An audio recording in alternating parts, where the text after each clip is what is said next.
Ang mga aralin sa video na ito ay una, talasalitaan. Ikalawa, alamin natin at unawain ano nga ba ang tayutay. At ang ikatlo, kilalanin natin ang iba't ibang uri ng tayutay.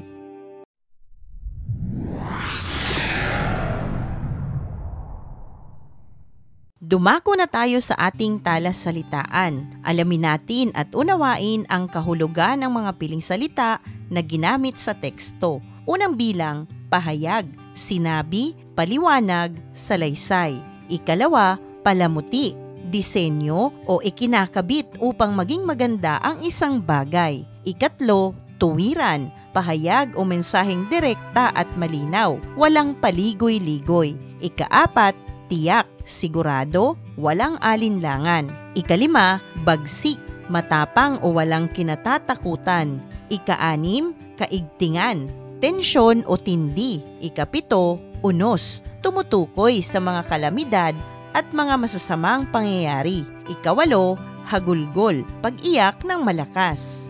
Dumako tayo sa pag-alam at pag-unawa kung ano nga ba ang tayutay. Ito ay tumutukoy sa mga salita o pahayag na ginagamit upang maging maganda at kaakit-akit ang isang pahayag. Tumutukoy din ito sa sadyang paglayo sa karaniwang paggamit ng mga salita, kung kaya't magiging malalim at piling-pili ang mga salita rito. Tinatawag ding palamuti ng tula ang tayutay dahil ito ang nagpapaganda sa isang tula. Sa ating pagpapatuloy, kilalanin natin at alamin kung ano nga ba ang mga uri ng tayutay. Unang uri ng tayutay, pagtutulad o simili. Ito'y isang paghahambing ng dalawang bagay na magkaiba sa pangkalahatang anyo, subalit may mga magkatulad na katangian. Ito'y ginagamitan ng mga salita't pariralang tulad ng, katulad ng, parang, kawangis ng, anaki, animoy, tila, kasing, magkasing at iba pa. Halimbawa, kasing kintab ng diamante ang iyong mga luha. Ikalawang halimbawa, ang iyong labi ay tila rosas sa pula.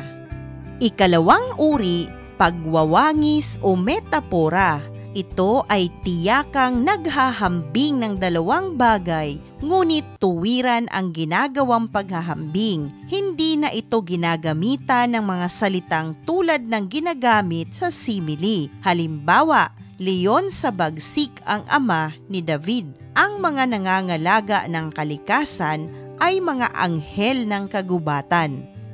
Ikatlong uri, pagmamalabis o hyperbole. Sa tayutay na ito, pilit na pinalalabis sa normal na katangian, kalagayan o katayuan ng isang tao, bagay, puok o pangyayari upang bigyang kaigtingan ang nais ipahayag. Tinatawag din itong eksaherasyon. Narito ang mga halimbawa. Una, nalulunod na siya sa kanyang luha. Ikalawa, hanggang tainga ang aking ngiti nang siya'y aking nakilala. Ikaapat na uri, pagtatao o personifikasyon. Ito'y mga pahayag ng paglilipat ng katangian, gawi at talino ng isang tao sa mga karaniwang bagay na walang buhay. Ginagamitan ito ng pandiwa. Tinatawag din itong pagbibigay katauhan.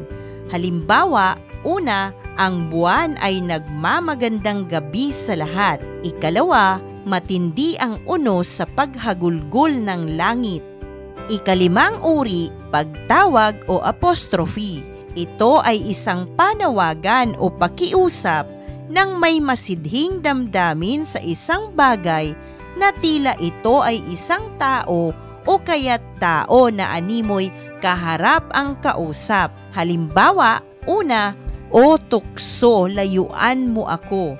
Ikalawa, pag-ibig, bigyan mo ng kulay ang aking buhay. Isang mahalagang aralin muli ang iyong napanood. Maraming salamat sa panonood sa channel na Aralin sa Filipino. Huwag mag-atubiling mag-comment ng inyong tanong, suggestions o paglilinaw ukol sa aralin.